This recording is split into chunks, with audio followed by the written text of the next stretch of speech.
والشعوب المستعمرة، فإنني أود أن أتقدم بالتهنئة لكم ولأعضاء المكتب على توليكم قيادة أعمال اللجنة، وأن أعرب عن ثقتنا بقدرتكم على القيام بولايتكم على الوجه الأكمل.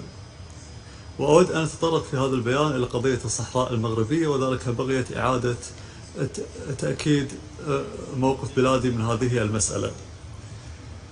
فموقف دولة قطر ينطلق من إيمانها بتسوية الخلافات والمنازعات بالحوار والسبل السلمية، وبهذا الخصوص أن دولة قطر تدعم جهود الأمين العام للأمم المتحدة الرامية إلى تيسير التوصل إلى حل سياسي دائم ومتوافق عليه في إطار العملية السياسية بإشراف الأمم المتحدة،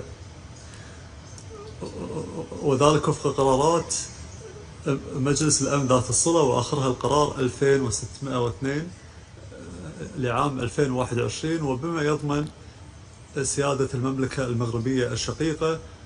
ونود الترحيب بتعيين السيد ستيفن دي مستورة مبعوثا شخصيا للأمين العام وبجهوده للقيام بولايته. السيد الرئيس، إن دولة قطر تعتبر مبادرة الحكم الذاتي التي تقدم بها المغرب أساسا لأي حل واقعي لهذه القضية، وكما نرحب بالجهود التي يقوم بها المغرب في النهوض بالتنمية الاقتصادية والاجتماعية في الصحراء المغربية. وختاما نتطلع إلى نجاح العملية السياسية والتوصل إلى حل نهائي على نحو يخدم مصلحة الأطراف كافة والأمن، ويصب في صالح تعزيز الاستقرار والتعاون في المنطقة. وشكرا لكم.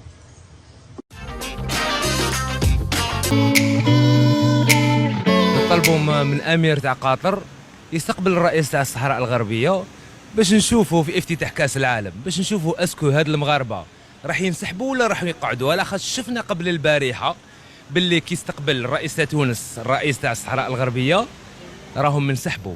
دوك نشوفوا اسكو هاد الخطره ينسحبوا ولا لا. وحنا رانا ندعموا في فلسطين، ماناش ندعموا في اسرائيل، وهذا هو كلامي نورمالمون مفهوم. كيما على بالكم كامل متكالفيناش لا كوب دو موند ونورمال. وحنا لي زالجيريا اون دوموند من الامير تاع قطر ينفيتي رئيس الصحراء الغربيه كيما كامل الرؤساء الاخرين، وهذا يشرفنا على عكس المغاربه اللي ما عجبهمش الحال. ديجا رانا متفوقين عليهم دبلوماسيا باسكو رئيس تونس استقبل وفد الصحراء الغربيه، المغاربه ما عجبهمش هذا الحال.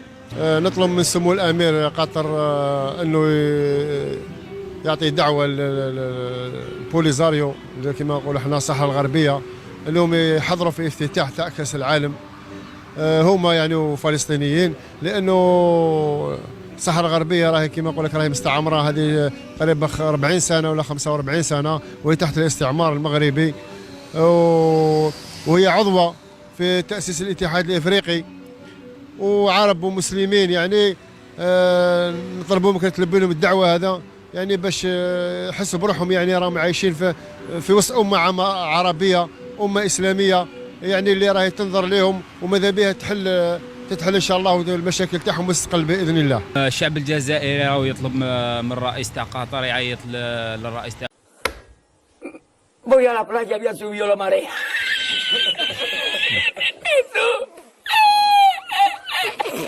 القرار 2602 لعام 2021، وبما يضمن سيادة المملكة المغربية الشقيقة.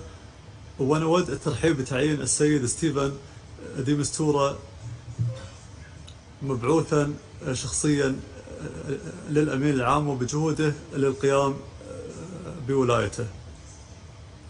السيد الرئيس، إن دولة قطر تعتبر